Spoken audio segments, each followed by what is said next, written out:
জিলহজ মাসের প্রথম 10 দিন অত্যন্ত দামি দিন, সম্মানিত দিন। আপনি কি জানেন এই জিলহজ মাসের প্রথম 10 দিনের আমল কি কি? রাসূলুল্লাহ সাল্লাল্লাহু আলাইহি ওয়াসাল্লাম জিলহজের প্রথম 10 দিনের কোন 10টি আমল করতে বলেছেন? যদি আমরা এই 10টি আমল করতে পারি, আমার আপনার আমল নামা নেকি দ্বারা আল্লাহ তাআলা ভরপুর করে দিবেন, আমাদের গুনাহ ক্ষমা করে দিবেন, আমাদেরকে ভালোবাসবেন, আমাদের সকল সমস্যার সমাধান হবে। কোরবানি দেওয়ার সামর্থ্য না থাকলেও কোরবানি দেওয়ার সওয়াব পাবো ইনশাআল্লাহ। প্রিয়দিনী ভাই ও বোনেরা, অত্যন্ত দামি এই পবিত্র জিলহজ মাসের প্রথম 10 দিন আমরা প্রথমত জানব জিলহজ মাসের গুরুত্ব কেন কেন এই দিনগুলো দামি। তারপরে আমরা জানব জিলহজ মাসের প্রথম 10 দিনের আমল কি কি, কোন 10টি আমল করবেন। ধৈর্য সহকারে শেষ পর্যন্ত শুনতে থাকুন। ইসলামে জিলহজ মাসের প্রথম 10 দিনের গুরুত্ব ও ফজিলত অপরিসীম। পবিত্র কোরআন ও সহিহ হাদিসের আলোকেই এই দিনগুলোকে বছরের শ্রেষ্ঠ দিন হিসেবে আখ্যায়িত করা হয়েছে। সুবহানাল্লাহ। 1 নম্বরে মহান আল্লাহ তাআলা এই দিনগুলোর কসম খেয়েছেন, শপথ করেছেন কোরআন মাজিদে। কোনো বিষয়ের কসম বা শপথ খাওয়ার অর্থ হলো আল্লাহর কাছে সেই বিষয়ের গুরুত্ব ও মর্যাদা অনেক বেশি। আল্লাহ তাআলা এই মাসের প্রথম রাতের প্রথম 10 দিনের 10 রাতের কসম খেয়েছেন। দলিল, আল্লাহ তাআলা বলেন, শপথ ভোর বেলার এবং শপথ 10 রাতের। সূরা ফজর আয়াত হচ্ছে 1 থেকে 2। বিখ্যাত মুফাসসির ইবনে আব্বাস রাদিয়াল্লাহু তাআলা আনহু সহ অধিকাংশ আলেমের মতে এই 10 রাত বলতে জিলহজ মাসের প্রথম 10 রাতকে বোঝানো হয়েছে। তাফসিরে ইবনে কাসির। 2 নম্বর, কেন এই জিলহজ মাসের প্রথম 10 দিনের গুরুত্ব বেশি, শুনেন। 2 নম্বরে, দিনগুলো দুনিয়ার মধ্যে শ্রেষ্ঠ দিন। সুবহানাল্লাহ। রাসূলুল্লাহ সাল্লাল্লাহু আলাইহি ওয়াসাল্লাম এই দিনগুলোকে পৃথিবীর ইতিহাসের সবচেয়ে মর্যাদাপূর্ণ দিন হিসেবে ঘোষণা করেছেন। দলিল, সহিহ ইবনে হিব্বান হাদিস নম্বর হচ্ছে 3853। রাসূলুল্লাহ সাল্লাল্লাহু আলাইহি ওয়াসাল্লাম বলেছেন, দুনিয়ার দিনগুলোর মধ্যে সবচেয়ে শ্রেষ্ঠ দিনগুলো হলো জিলহজের প্রথম 10 দিন। সুবহানাল্লাহ। 3 নম্বর, কেন জিলহজের প্রথম 10 দিনের গুরুত্ব সবচেয়ে বেশি, শুনেন। জিহাদের চেয়েও বেশি সওয়াবের সুযোগ। সুবহানাল্লাহ। সাধারণত ইসলামের সবচেয়ে বড় এবং কষ্টসাধ্য আমল হলো আল্লাহর রাস্তায় জিহাদ করা, কিন্তু এই 10 দিনের সাধারণ নেক আমলও আল্লাহর কাছে জিহাদের চেয়েও বেশি প্রিয়। সুবহানাল্লাহ। দলিল, সহিহ বুখারী হাদিস নম্বর হচ্ছে 969। রাসূলুল্লাহ সাল্লাল্লাহু আলাইহি ওয়াসাল্লাম রাহমাতুল লিল আলামিন নবীজি জিলহজের প্রথম 10 দিনের চেয়ে আল্লাহর কাছে অন্য কোনো দিনের নেক আমল বেশি প্রিয় নয়, এমনটি বলেছেন। সাহাবীরা জিজ্ঞাসা করলেন, হে আল্লাহর রাসূল সাল্লাল্লাহু আলাইহি ওয়াসাল্লাম, আল্লাহর রাস্তায় জিহাদও কি এর চেয়ে বেশি উত্তম নয়? তিনি বললেন, না, আল্লাহর রাস্তায় জিহাদও নয়। সুবহানাল্লাহ। তবে সে ব্যক্তির কথা ভিন্ন যে নিজের জান ও মাল নিয়ে জিহাদে বের হয়েছে এবং এর কোনো কিছুই আর ফেরত নিয়ে আসেনি, অর্থাৎ সে শহীদ হয়েছে আল্লাহর রাস্তায়। সুবহানাল্লাহ, সুবহানাল্লাহ। 4 নম্বর কারণ হলো ইসলামের সমস্ত মৌলিক ইবাদতের মিলন মেলা হচ্ছে জিলহজের প্রথম 10 দিন। সুবহানাল্লাহ। শুনেন মনোযোগ দিয়ে। এই 10 দিনের সবচেয়ে বড় অন্যতম হলো ইসলামের পঞ্চম স্তম্ভ বা প্রধান প্রধান সব ইবাদত এই অল্প সময়ের মধ্যে একত্রিত হয়, যা বছরের অন্য কোনো সময় সম্ভব নয়। দলিল ফাতহুল বারি কিতাবের মধ্যে রয়েছে।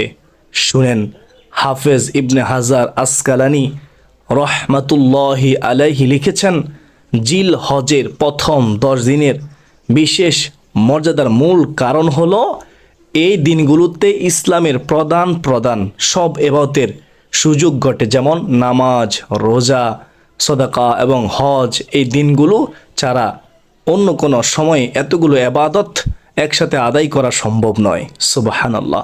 5 নম্বর কারণ কেন গুরুত্বপূর্ণ শুনেন, জিলহজের প্রথম 10 দিন। এই 10 দিনের মধ্যে রয়েছে আরাফা, ইয়াউমুল আরাফা ও নহরের দিন। সুবহানাল্লাহ। এই 10 দিনের ভিতরে ইসলামের সবচেয়ে বরকতময় 2টি দিন রয়েছে। আরাফার দিন 9 জিলহজ, এটি ক্ষমা ও জাহান্নাম থেকে মুক্তি পাওয়ার দিন, এবং এই দিনের রোজা বিগত ও আগামী 1 বছরের গুনাহ মাফ করে দেয়। সহিহ মুসলিম শরীফের হাদিস। প্রিয় দিনী ভাই ও বোনেরা, নহরের দিন 10 জিলহজ, এটি কোরবানির দিন। রাসূলুল্লাহ সাল্লাল্লাহু আলাইহি ওয়াসাল্লাম বলেছেন, আল্লাহর কাছে সবচেয়ে মর্যাদাপূর্ণ দিন হলো কোরবানির দিন। 10 জিলহজ, সুনান ইবনে আবু দাউদ, হাদিস নম্বর হচ্ছে 1765। 6 নম্বরে কেন জিলহজের প্রথম 10 দিনের গুরুত্ব বেশি শুনেন, আল্লাহর বেশি বেশি জিকিরের সময়। সুবহানাল্লাহ। এই দিনগুলোতে আল্লাহর নেয়ামত স্মরণ করার এবং মুখে তাসবিহ ও তাকবীর জারি রাখার উত্তম সময়, মুখ্যম সময়। দলিল, আল্লাহ তাআলা বলেন, যাতে তারা নির্দিষ্ট দিনগুলোতে আল্লাহর নাম স্মরণ করতে পারে। সূরা হজ। ইবনে আব্বাস রাদিয়াল্লাহু তাআলা আনহু এর মতে নির্দিষ্ট দিনসমূহ বলতে জিলহজ মাসের প্রথম 10 দিনকেই বোঝানো হয়েছে। সুবহানাল্লাহ। প্রিয় দিনী ভাই ও বোনেরা,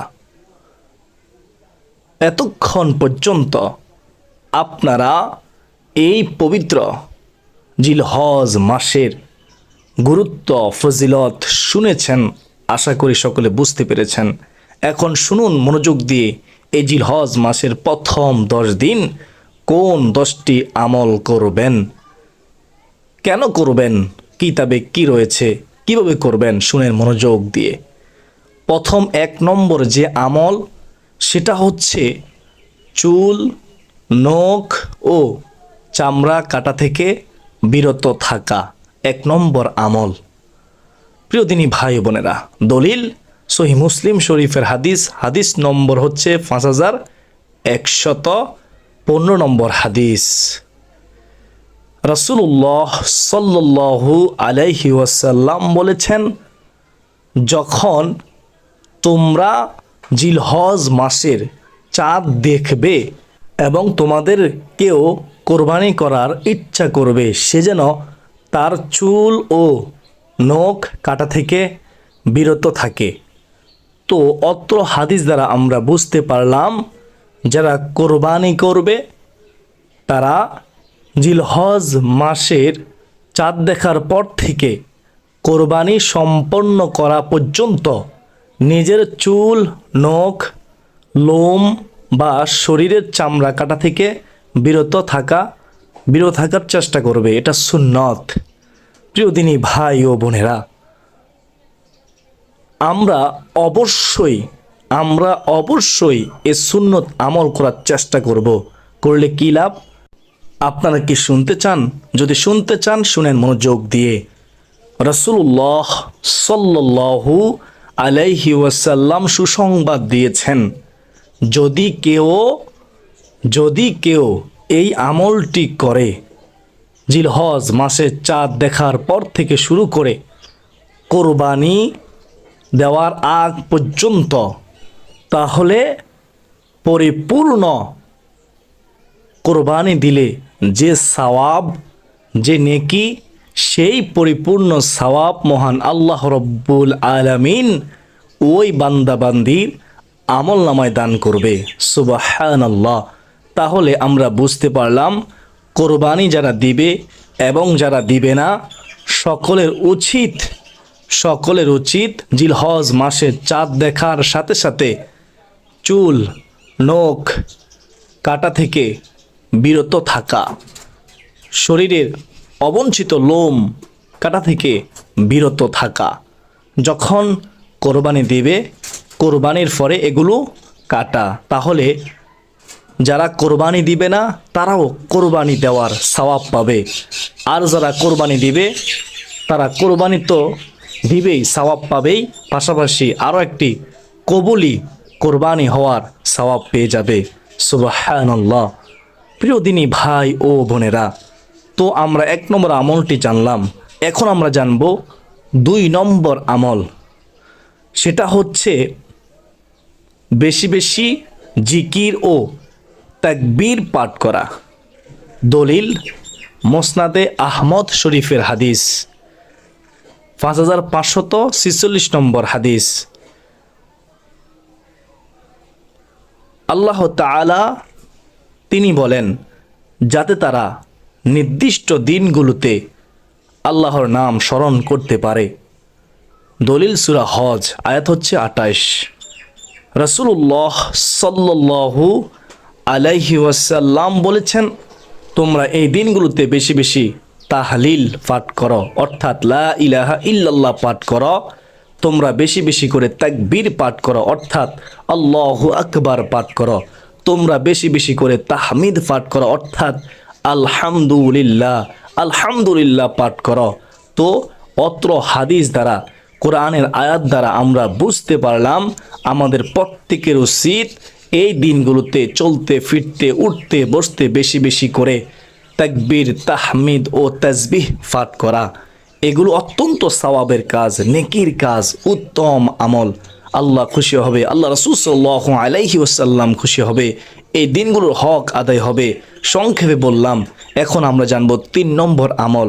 3 নম্বর আমলটি হচ্ছে প্রথম 9 দিন রোজা রাখা, প্রথম 9 দিন রোজা পালন করা। দলিল সুনানে নাসাই শরীফের হাদিস।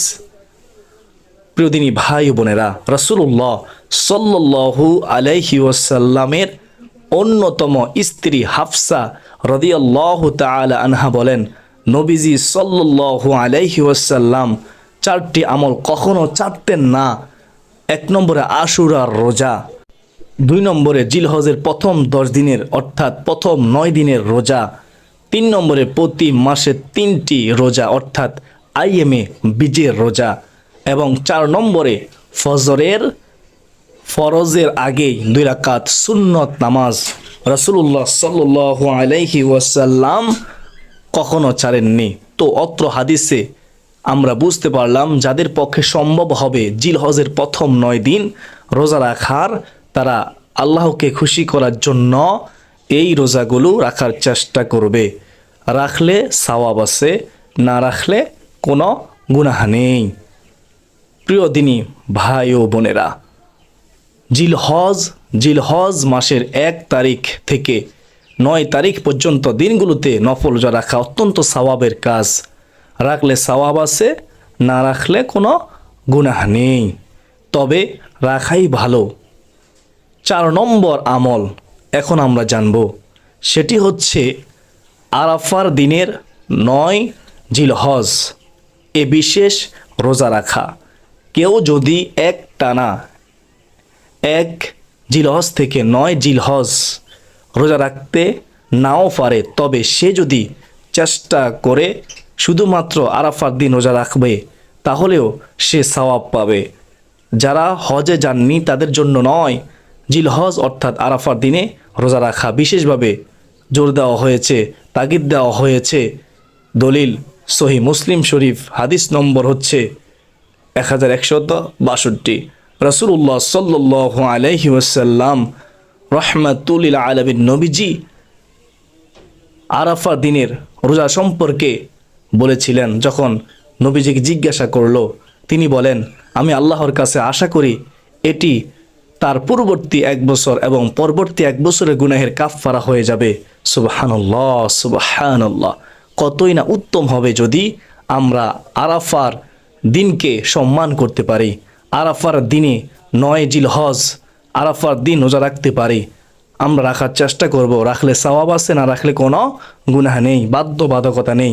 এটা নফল রোজা, যাদের পক্ষে সম্ভব হয় চেষ্টা করবেন রাখার। 5 নম্বর আমল এখন আমরা জানব তাকবীরে তাশরিক আদায় করা। 9 জিলহজের ফজর থেকে শুরু করে 13 জিলহজের আসর পর্যন্ত মোট 23 ওয়াক্ত প্রত্যেক ফরজ নামাজের পর পুরুষদের উচ্চ স্বরে এবং নারীদের নিম্ন স্বরে একবার তাকবীরে তাশরিক বলা ওয়াজিব। গুরুত্বপূর্ণ বিষয়, শুনবেন। আদায় না করলে গুনাহ হবে। তাকবীরে তাশরিক, আল্লাহু আকবার, আল্লাহু আকবার, লা ইলাহা ইল্লাল্লাহু, ওয়াল্লাহু আকবার, আল্লাহু আকবার, ওয়ালিল্লাহিল হামদ, ওয়ালিল্লাহিল হামদ। আরেকবার বলতেছি তাকবীরটি, আল্লাহু আকবার, আল্লাহু আকবার, লা ইলাহা ইল্লাল্লাহু, ওয়াল্লাহু আকবার, আল্লাহু আকবার, ওয়ালিল্লাহিল হামদ। দলিল সহিহ বুখারী শরীফের হাদিস। আল্লাহ তাআলা তিনিও আয়াতের মাধ্যমে আমাদেরকে বুঝিয়ে দিয়েছেন এই তাকবীর সম্পর্কে। সূরা বাকারার 203 নম্বর আয়াতের মধ্যে রয়েছে, আর তোমরা আল্লাহকে স্মরণ করো নির্দিষ্ট দিনসমূহে। সুবহানাল্লাহ। ইবনে ওমর ও আবু হুরায়রা রাদিয়াল্লাহু তাআলা আনহু এই দিনগুলোতে বাজারে গিয়ে গিয়ে উচ্চ স্বরে তাকবীর বলতেন এবং মানুষকেও তাদের সাথে তাকবীর বলতে বলতেন। সুবহানাল্লাহ, আল্লাহু আকবার, আল্লাহু আকবার, লা ইলাহা ইল্লাল্লাহু, ওয়াল্লাহু আকবার, আল্লাহু আকবার, ওয়ালিল্লাহিল হামদ। যদি আপনারা জানতে চান কবে থেকে তাকবীর দিবেন, তাহলে কমেন্টে জানাবেন, আমি লিখে দেওয়ার চেষ্টা করব ইনশাআল্লাহ কমেন্টে। আর ওই মাস হিসেবে 9 জিলহজ থেকে শুরু হবে, 13 জিলহজ পর্যন্ত তাকবীর দিবেন। আর ইংরেজি কত তারিখে জানতে চান, তাহলে আপনাকে কমেন্ট বলতে হবে, আমি বলে দেব ইনশাআল্লাহ। 6 নম্বর আমল, সামর্থ্য থাকলে কোরবানি করা। সংক্ষেপে বলবো, খেয়াল করে শুনবেন। দলিল সুনান ইবনে মাজাহ, হাদিস নম্বর হচ্ছে 3123 নম্বর হাদিস। রাসূলুল্লাহ সাল্লাল্লাহু আলাইহি ওয়াসাল্লাম বলেছেন, যে ব্যক্তি সামর্থ্য থাকা সত্ত্বেও কোরবানি করল না, সে যেন আমাদের ঈদগাহের নিকটেও না আসে। নাউজুবিল্লাহ, ঈদগাহের নিকটেও না আসে। রাসূলুল্লাহ সাল্লাল্লাহু আলাইহি ওয়াসাল্লাম ধমক দিয়ে বলেছেন। তাহলে একবার ভেবে দেখেন, আমরা কত বড় অপরাধ করতেছি। এটা ওয়াজিব বিধান, পালন না করলে আমাদের গুনাহ হবে, আল্লাহর কাছে জবাবদিহি করতে হবে। তো আমরা যারা সামর্থ্যবান, আমরা পালন করার চেষ্টা করব ইনশাআল্লাহ। আল্লাহ তাআলা বলেন, অতএব আপনার প্রতিপালকের উদ্দেশ্যে নামাজ পড়ুন এবং কোরবানি করুন। সূরা কাউসার আয়াত হচ্ছে 2। 10 জিলহজ ঈদের নামাজের পর সামর্থ্যবান মুসলমানদের উপর কোরবানি করা অত্যন্ত গুরুত্বপূর্ণ ইবাদত ও ওয়াজিব বিধান। প্রিয় দিনী ভাই বোনেরা, আমরা অবশ্যই যাদের উপর কোরবানি ওয়াজিব, তারা কোরবানি দেওয়ার চেষ্টা করবে ইনশাআল্লাহ আজ্জা ওয়া জাল্লা। এখন আমরা জানব 7 নম্বর আমল। 7 নম্বর আমলটি হচ্ছে ঈদুল আজহার নামাজ আদায় করা, ঈদের দিনের সুন্নত আমলগুলো আদায় করা। দলিল সহিহ বুখারী, হাদিস নম্বর হচ্ছে 986। হযরত জাবের রাদিয়াল্লাহু তাআলা আনহু থেকে বর্ণিত, নবী করিম সাল্লাল্লাহু আলাইহি ওয়াসাল্লাম ঈদের দিনে যাতায়াতের রাস্তা পরিবর্তন করতেন। 10 জিলহজ সকালে সুগন্ধি মেখে কিছু না খেয়ে ঈদগায় গিয়ে ঈদের নামাজ আদায় করা এবং ভিন্ন পথে বাড়ি ফিরে আসা সুন্নত। অত্যন্ত গুরুত্বপূর্ণ একটি আমল ঈদের নামাজ আদায় করা 10 জিলহজের। 8 নম্বর হচ্ছে আন্তরিকভাবে তওবা ও ইস্তিগফার করা এই 10 জিলহজ। এই 10 জিলহজে এই মাসে প্রথম 10 দিনে বেশি বেশি করে। দলিল সুনান ইবনে মাজাহ, হাদিস নম্বর হচ্ছে 4251। রাসূলুল্লাহ সাল্লাল্লাহু আলাইহি ওয়াসাল্লাম বলেছেন, প্রত্যেক আদম সন্তানই অপরাধী, আর অপরাধীর মধ্যে ওরাই সর্বোত্তম যারা তওবা করে সুবহানাল্লাহ, আল্লাহর প্রতি ফিরে আসে। ক্ষমা প্রার্থনা করা, তওবা করা, এই দিনগুলোর অন্যতম শ্রেষ্ঠ আমল। সুবহানাল্লাহ। ওই নারী পুরুষ কতই না ভাগ্যবান যে নারী পুরুষ বেশি বেশি করে এই দিনগুলোতে তওবা ইস্তিগফার পড়বে। তওবা ইস্তিগফারের অসংখ্য উপকারিতা রয়েছে, আমরা সেদিকে যাচ্ছি না। সর্বোপরি কথা হলো আল্লাহ তাআলা ওয়াদা করেছেন ক্ষমা করবেন, রিজিক দিবেন, সম্মান দিবেন, শক্তি বাড়িয়ে দিবেন, সকল প্রকার সমস্যার সমাধান করবেন, জীবনের সমস্ত গুনাহ মাফ করে দিবেন। অত্যন্ত দামি আমল তওবা ইস্তিগফারের আমল। আমরা এই 10 দিনে করার চেষ্টা করব ইনশাআল্লাহ। 9 নম্বরে হচ্ছে দান সদকা ও নফল ইবাদত বৃদ্ধি করা। এই জিলহজের প্রথম দশকে দলিল সহিহ বুখারী হাদিস নম্বর হচ্ছে 6502 নম্বর হাদিস। বুখারী শরীফের মূল হাদিসে জিলহজের প্রথম 10 দিনে নেক আমল বা সৎকর্মের কথা সাধারণভাবে বলা হয়েছে, যার অন্তর্ভুক্ত নামাজ, দান, সদকা সবই। রাসূলুল্লাহ সাল্লাল্লাহু আলাইহি ওয়াসাল্লাম বলেছেন, ফরজ আদায়ের পর আমার বান্দা নফল ইবাদতের মাধ্যমে আমার সবচেয়ে বেশি নিকটবর্তী হয়। এই 10 দিনের নেক আমল আল্লাহ রাব্বুল আলামিনের কাছে সবচেয়ে দামি নেক আমল। সুবহানাল্লাহ, সুবহানাল্লাহ। 10 নম্বর সর্বশেষ আমলটি হচ্ছে সামর্থ্যবানদের জন্য হজ ও উমরা পালন করা। দলিল সহিহ বুখারী শরীফের হাদিস, হাদিস নম্বর হচ্ছে 1773 নম্বর হাদিস। রাসূলুল্লাহ সাল্লাল্লাহু আলাইহি ওয়াসাল্লাম বলেছেন, একটি কবুল হজের প্রতিদান একমাত্র জান্নাত ছাড়া আর কিছুই নয়।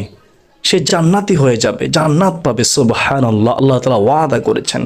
এই জিলহজ মাস সম্মানিত মাস, মর্যাদাপূর্ণ মাস। জিলহজ মাসের প্রথম 10 দিনের সবচেয়ে বড় এবং শ্রেষ্ঠ আমল হলো আল্লাহর ঘর জিয়ারত তথা হজ ও উমরা সম্পন্ন করা। সুবহানাল্লাহ।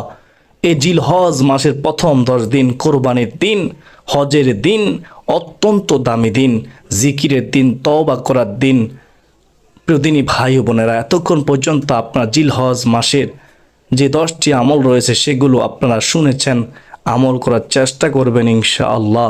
নিজেও আমল করবেন, অপরকেও আমল করার জন্য সুযোগ করে দিবেন। আজকের এই গুরুত্বপূর্ণ আলোচনাটি শেয়ার করে দিয়ে আল্লাহ তাআলা আমাকে, আপনাকে, আমাদের সবাইকে জিলহজ মাসের সম্মান দেওয়ার, জিলহজ মাসের প্রথম 10 দিনে বেশি বেশি নেক আমল করার এবং 10টি আমল করার, তওবা ইস্তিগফার করার তৌফিক দান করুন। সকলে মন থেকে বলুন আল্লাহুম্মা আমিন। আল্লাহ তাআলা আমাদের সবাইকে জীবনে একবার হলেও হজ্জে বাইতুল্লাহ নসিব করুন, নবীজি রওজা শরীফ জিয়ারত করার তৌফিক দান করুন। সকলে বলি আল্লাহুম্মা আমিন। আজকের জন্য এ পর্যন্তই। যারা এ পর্যন্ত দেখেছেন সকলে আল্লাহ তাআলার শুকরিয়া আদায় করুন। সকলে কমেন্টে লিখুন আলহামদুলিল্লাহ। ওয়া মা আলাইনা ইল্লাল বালাগ। আসসালামু আলাইকুম ওয়া রাহমাতুল্লাহি ওয়া বারাকাতুহু।